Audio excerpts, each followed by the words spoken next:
Olá pessoal, sejam bem-vindos a mais um mergulho profundo aqui no The Deep Dive. Hoje a gente vai se aventurar pelo mundo do Pink Floyd.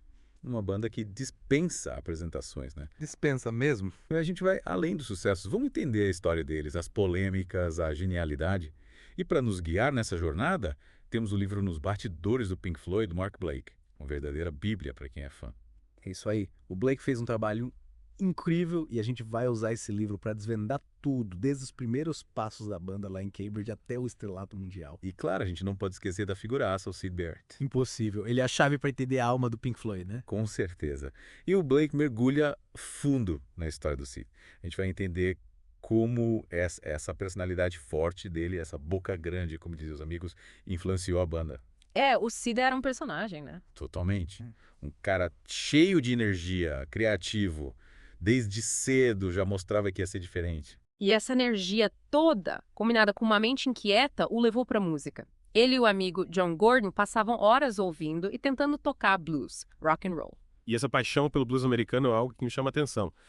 É como se a gente pudesse traçar uma linha reta entre o que o Sid ouvia na adolescência e as primeiras músicas do Pink Floyd. Verdade. E não podemos esquecer a influência da arte na vida do Sid. Ele era um artista de mão cheia e, durante a época da escola de arte, desenvolveu uma fascinação por jogos de luz. Imagina, ele já visualizava a música como uma experiência multissensorial, sabe? Que legal. E essa fascinação pela luz e pelos efeitos visuais é algo que o Pink Floyd levou para outro nível, né? Os shows, as projeções, lasers infláveis. Transformaram os shows em verdadeiros espetáculos. Mas voltando ao Sid, o Blake conta um episódio, meio sinistro, a descoberta de um desenho do Sid, uma cabeça humana com um trem atravessando. Que bizarro. É como se ele estivesse prevendo a jornada turbulenta que ia enfrentar. Nossa, arrepiante. E a gente não pode deixar de falar da saúde mental do Sid, né? Um tema que gera muita especulação até hoje. Sim, o Blake explora várias teorias sobre o declínio do Sid, desde o uso de drogas até a possibilidade de doenças mentais como a esquizofrenia. E naquela época a compreensão sobre saúde mental era bem diferente, né? Totalmente. Muitos dos comportamentos do Sid que eram vistos como estranhos ou rebeldes poderiam ser sintomas de algo mais sério. Aí a gente fica pensando, né? Como a pressão da fama, as turnês, o ambiente da indústria musical podem ter piorado a situação do Sid. Faz pensar mesmo. E essa história toda nos leva a um ponto crucial. A saída do Sid da banda em 1968. Imagina o impacto que isso teve nos outros membros. Perder o principal compositor, o frontman. Pois é, mas em vez de desistir, eles seguiram em frente. E essa decisão marcou o início de uma nova era para o Pink Floyd. E que era, hein? É incrível como eles se reinventaram, encontraram uma nova identidade e conquistaram o mundo sem o Sid. Mas antes de mergulhar nessa fase, vamos entender como tudo começou. Vamos lá. Tudo começa com Roger Waters, o baixista, um cara apaixonado por música. Ele se junta ao Nick Mason, o baterista, e ao Richard Wright, o tecladista, ainda em Cambridge, no comecinho dos anos 60. Isso. E nessa época eles se apresentavam como The T-Set. Nome bem comumzinho, né? Mas aí tudo muda quando o Syd Barrett entra na jogada. E aí a coisa ficou séria. Com certeza. Com o Sid na guitarra e nos vocais, a banda ganhou energia diferente. Foi ele que sugeriu o nome Pink Floyd, uma homenagem a dois músicos de blues que ele admirava. Hank Anderson e Floyd Council, né? Isso. É curioso como um nome que soa tão moderno e psicodélico tem raízes no blues tradicional americano. E essa mistura de influências, o blues, o rock and roll, a psicodelia, foi fundamental para criar o som único do Pink Floyd. E a gente não pode esquecer do contexto da época, Londres, nos anos 60. Tem um caldeirão cultural, né? Exatamente. E o Pink Floyd se apresentava em lugares icônicos como o Marquee Club, conquistando um público fiel com seus shows inovadores. E é nesse cenário que eles conhecem os caras que seriam os primeiros empresários da banda, o Peter Jenner e o Andrew King. E esses caras foram visionários, eles viram o potencial do Pink Floyd e apostaram tudo neles. E essa aposta deu certo, porque em 67 a banda assina com a EMI, uma das maiores gravadoras do mundo. Mas essa mudança não foi fácil, né? Muitos fãs da cena underground viram a assinatura com uma gravadora mainstream como uma traição. Imagina a polêmica. Totalmente. De um lado, Pink Floyd, nascido na contracultura, e de repente eles estavam se juntando ao establishment. Mas por outro lado, essa mudança abriu portas para alcançar um público maior. Quem sabe sem essa decisão, o Pink Floyd não teria se tornado o fenômeno global que conhecemos. É verdade. E com a EMI, eles tiveram acesso a melhores estúdios, mais recursos e uma estrutura de divulgação enorme. E foi nesse contexto que eles gravaram The Piper at the Gates of Dawn, o primeiro álbum, produzido pelo Norman Smith, que tinha trabalhado com os Beatles. Que responsa, hein? Imagina a pressão. Mas The Piper capturou a energia da banda naquele momento. As letras psicodélicas, os riffs de guitarra, tudo soa fresco e original até hoje. Um clássico. Mas as gravações também revelaram que algo não ia bem com o Sid. Ele já demonstrava dificuldade de lidar com a pressão, se concentrar. E essa instabilidade acabou afetando os shows. Enquanto o Pink Floyd emplacava sucessos como See Me Play, as apresentações se tornavam imprevisíveis. O Sid se perdia nos próprios pensamentos, esquecia a letra, até parava de tocar no meio das músicas. Difícil, né? E essa situação se tornou insustentável, culminando na saída do Sid em 68. Triste pensar como a genialidade dele foi consumida pelos seus próprios demônios. É uma história triste, mas apesar da curta passagem pelo Pink Floyd, o impacto do Sid foi enorme. Com certeza. E agora, sem o Sid, o Pink Floyd se encontrava em uma encruzilhada. Como seguir em frente? Será que a banda conseguiria sobreviver sem seu líder visionário? Essa é a pergunta que a gente vai responder no próximo bloco. Fiquem ligados, porque a história em Pink Floyd está longe de acabar. E aí, preparados para continuar nossa viagem pelo mundo do Pink Floyd. Deixamos o Syd Barrett lá atrás e agora a banda estava num bico sem saída, né? Sem seu líder, para onde ir. Pois é, imagina a pressão que o Roger Waters, Dave Gilmour, Nick Mason e o Richard Wright sentiram. O Sid era o cara, ditava o ritmo, as letras, tudo. E agora? E sabe o que aconteceu? Eles se reinventaram, abraçaram mudanças, buscaram novos sons e, cara, que caminho eles trilharam. E essa mudança já aparece no primeiro álbum sem o Sid, A Saucer Full of Secrets, de 68. Até a capa já mostrava uma ruptura, né? Só a psicodelia, entraram tons escuros, misteriosos. Totalmente. A Saucer Full of Secrets é o marco zero da nova era. Experimentação, novos sons, letras mais profundas, sabe, tipo, se libertando das amarras da psicodelia. E essa busca por novos sons fica clara em Set the Controls for the Heart of the Sun, né? A bateria do Nick Mason, o órgão do Richard Wright. Nossa, te leva para outra dimensão. Total.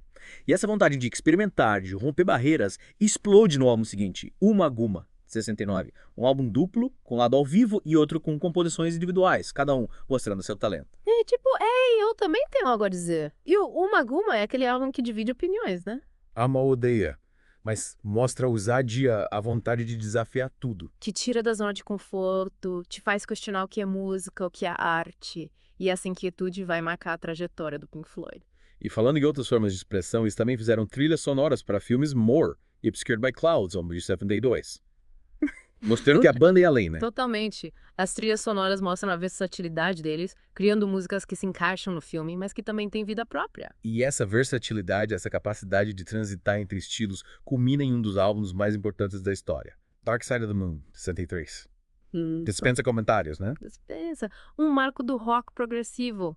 Mais de 50 milhões de cópias vendidas. E você lembra da primeira vez que ouviu Dark Side of the Moon? Claro! Quem não lembra? Eu era adolescente, um amigo me emprestou o vinil, apaguei as luzes, me deixei levar. Foi transformador. Acho que todo mundo tem uma história com Dark Side of the Moon, te marca, te faz pensar, te emociona. E a capa, né? O prisma, a luz, vira um ícone. A capa é genial. Representa a banda, aposta pela luz, os mistérios da mente. O Dark Side of the Moon levou o Pink Floyd pro topo do mundo. Shows grandiosos, estádios lotados, uau! Mas todo sucesso tem seus perengues, né? E com Pink Floyd não foi diferente. A pressão, as turnês, as brigas. É, e essas tensões aparecem nos álbuns seguintes. Wish You Were Here, de 75.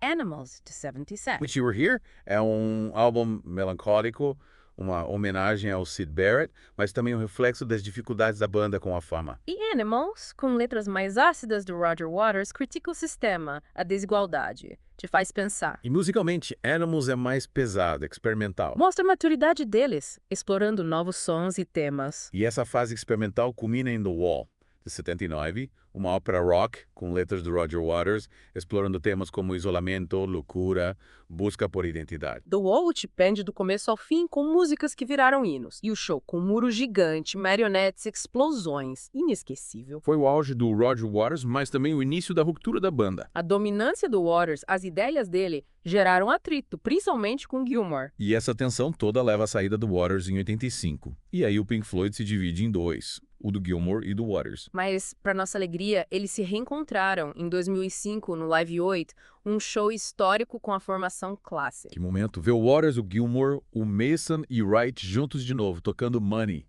Wish You Were Here! Mágico! E essa reunião nos leva para a reta final da nossa viagem. Vamos ver o que rolou depois da saída do Waters, a banda com Gilmour, e, claro, o legado do Pink Floyd.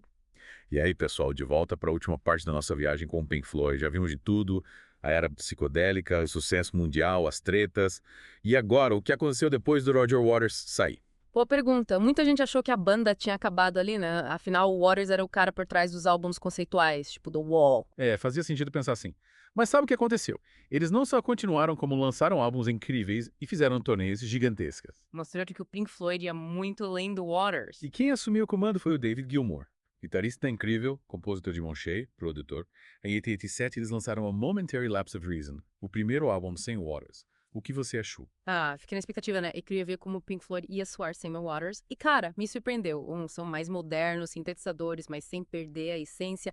As melodias, os solos do Gilmour, as letras. E foi um sucesso. Topo das paradas, hits nas rádios, turnê lotada. Uma volta triunfal. Cenários incríveis, efeitos especiais, o som inconfundível. E em 94 veio The Division Bell, o último álbum de estúdio. Esse foi o primeiro que eu vi na época do lançamento. Me lembro de ficar fascinado, sabe? A sonoridade, as letras, os solos do Gilmour. The Division Bell mostra a maturidade da banda, o som mais introspectivo, experimental.